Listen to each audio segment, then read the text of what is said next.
Добрый день, дорогие подписчики и гости нашего канала. Благодарим, что вы с нами. Я думаю, что каждый знаком с простудой и на себе испытал неприятные чувства, когда болел. Причем с простудой связано много всяких небылиц, в которые многие из нас продолжают верить. Хорошо, если эти мифы никак не отразятся на нашем здоровье, но все может быть и обернуться иначе. Поэтому и стоит разобрать и знать о простуде немножко больше, чтобы эффективно и правильно ее лечить. Давайте узнаем, что это за миф. Простуда появляется в результате переохлаждения. Многие из нас уверены, что простуда появляется в результате переохлаждения, когда мы находимся на холоде. Но это не так, потому что простудиться можно даже в теплом помещении. Так, например, человек может подхватить вирус от другого человека и заразиться, даже если все время сидеть в душном помещении. При простуде нужно закутаться в теплое одеяло.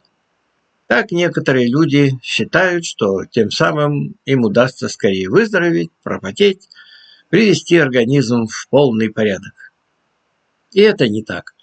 Закутывание будет способствовать перегреванию организма, от чего он будет страдать еще больше. К тому же он будет дольше справляться с простудой. Следующее. При простуде нельзя купаться. А вот и нет. Купаться не только можно, но и нужно. Так больной смывает с себя токсины, шлаки, тем самым очищая свой организм и тело. Из-за чего он может быстрее выздороветь. Главное, не нужно купаться в слишком горячей воде и слишком холодной воде, чтобы не ухудшить и так плохое самочувствие и состояние. Больному необходимо много есть. Еда при простуде не принесет никакой пользы, а только навредит больному.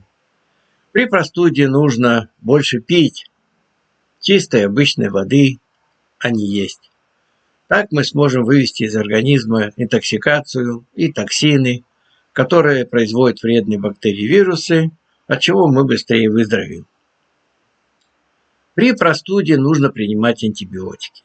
Такой миф поддерживают многие люди, которые уверены, что таким образом им удастся быстро-быстро вылечиться. Но антибиотики не способны убить все бактерии, а тем более вирусы. Поэтому они останутся в организме и продолжат свое губительное действие. Антибактериальный препарат можно использовать, но только в случае показаний и назначения его лечащим врачом.